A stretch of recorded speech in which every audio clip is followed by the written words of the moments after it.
Hey there, just dropping in to make sort of a quick little video about how my hair, after having 3 hair transplants, holds up in the elements, being outdoors, at the beach, in the water, things like that. It's been a while since I've talked about this, since I'm like 2 years post hair transplant number 3, the most recent one that I had. So, you know, I've had my 11,102 grafts transplanted, and honestly, I could say that it's been a great outcome for me overall.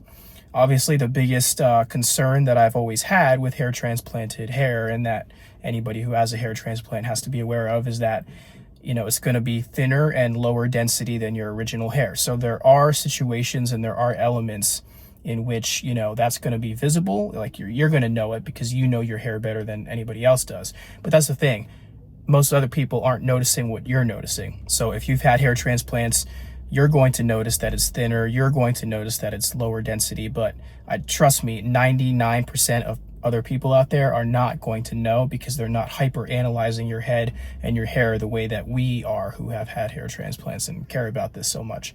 So, you know, my biggest concern was like being out in the elements, at the beach, things like that, the wind disturbing my hair, because, you know, with the way my hair is, like I can get it looking a certain way using some texture powder and some other products that help add some volume and then lock it in. But then, you know, the concern is always like, was the wind going to mess it up beyond repair? You know, the beach, the water, things like that. So I just spent like a day at the beach. I could say that the biggest thing I've noticed is that I struggle with it just looking flat, like my hair sort of becomes flattened and looks sort of dull and dried out over the course of a day. That's usually what I struggle with. I use a shampoo and conditioner combo. Right now I use Everyman Jack, but you know, there's multiple brands that work well. But I like having that shampoo and conditioner combo, because then I basically use that every morning, and that conditioner in there helps add some moisture and some health to my hair. I don't really like using leave-in conditioners that much, at least not in the morning when I'm starting my day, because they tend to, they don't spread out my hair strands. They kind of clump them together sometimes and make them look wetter, which you don't want to do if you have thin hair already and you've had hair transplants. You shouldn't be making it look wetter with leave-in conditioner. So when I do use leave-in conditioner, it's just usually at night, like overnight, once in a while, maybe a couple times a week at the very most. And then I use some like texture spray. It's kind of a mixed bag, because what texture powder spray does is it dries out your hair a little bit even more. And I already have dry hair, you know, contrary to what most people who have thin and straight hair have. They usually have like oily scalps and oily hair. My hair is not very oily. It's very dry already. So adding that texture, that dry texture spray or powder in there, does make it even drier sometimes. But what I've come to accept is that it's not about how it feels necessarily all the time. It's about how it looks. And I'd rather it look, you know, full and, you know, have a little bit more volume, which comes from that texture spray, as opposed to wet and thinner, which would come from like too much, you know, conditioner or moisturizer.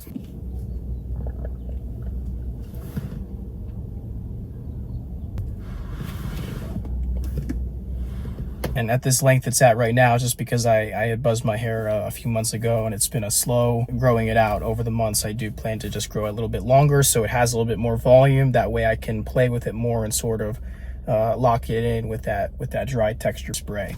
Also, another thing that can be controversial in the hair care industry and hair styling industry and hair transplant industry is perming your hair. I actually did this once before. I did it after my first hair transplant back in 2022. That was before I got like full coverage on my head. So, you know, I wasn't like 100% in love with the look. That's why I didn't keep doing it. I found that perming straight hair, like thin and straight hair, actually makes it look a little bit more dense, because it's sort of curling the hair a little bit, and it's covering, you know, the areas that may be thin or thinner, or maybe more exposed, depending on, you know, how the straight hair is laying. So a lot of hairstylists and or doctors who are in the hair transplant industry will tell you, don't perm your hair because it's damaging to your hair and it'll make you go bald and make you lose your hair again. It's not going to make you lose your hair again. It doesn't make you go bald. It's what it does is it can damage the roots of your hair if the acids and the chemicals that are used are a little bit too strong. But that, even if that does occur in a perming, which it shouldn't if you're getting a high quality one done, even if it does occur, it's just temporary damage to the hair. It doesn't actually make your hair miniaturize over time, which is male pattern baldness, which is a genetic and hormonal thing that's going on. Perming has nothing to do with that. So don't worry about, oh, I can't get a perm just because I had a hair transplant because it's going to make my hair fall out. It's not going to make your hair fall out. If you're struggling to find density and volume and the illusion of thickness after you've had hair transplants, you know, I'd say consider perming your hair, you know, whether that be just like a loose wave or even like a tighter curl. That way the hair, as it curls and it waves, it sort of covers more area and it can make it appear thicker and more voluminous. So, you know, if you're thinking about it, I'd say give it a try. I may give it another try in the next few months. So since I've had my second and third hair transplant, really, usually my barber has like skin faded the back and the sides down like really short to sort of maximize the illusion of the density on the top in contrast. However, when I get skin fades on the back and the sides and it gets really short, you can see like the dot scars on my head, like the tiny little dot extractions from where the hair was extracted from the donor zone. It's not a huge deal. It's not like it doesn't look horrible or anything, but it can lead to some like blending issues because they're like spread out back here, but then not up here. And so fading it really skin short is like tricky. My barber does a good job with that, but still, like, you can see some of the dot scars and the fading doesn't look like a natural fade from somebody who doesn't have hair transplants, extraction scars. So what we've discovered now is just to sort of let the crown and the top grow out a little bit more. That way I can also grow out the sides and the back just a little bit more. So this is like, you know, like squirreled or faded. Sometimes they use the word squirreled to like just fade it at the very bottom like that. But like here, it's a little bit longer.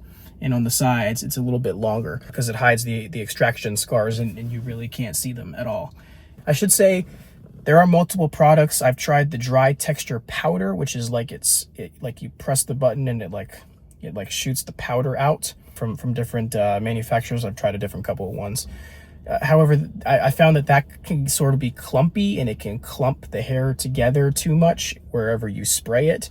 So I've actually been using this product from Boldify called Dry Texture Spray, which is kind of like in a hairspray can almost, and it's like an aerosol. And I found that seems to like spread out more and, you know, it's more workable. It doesn't clump the hair too much or dry it out too much. And so I've been using that a lot, like on the crown area and on the top as well. And it like locks it in for the day as well. Like I said, just went to the beach for a couple hours, came back, and yeah, the wind like blows my hair around a little bit, but it's fine. Like it settles back down. That dry texture spray seems to really help with that.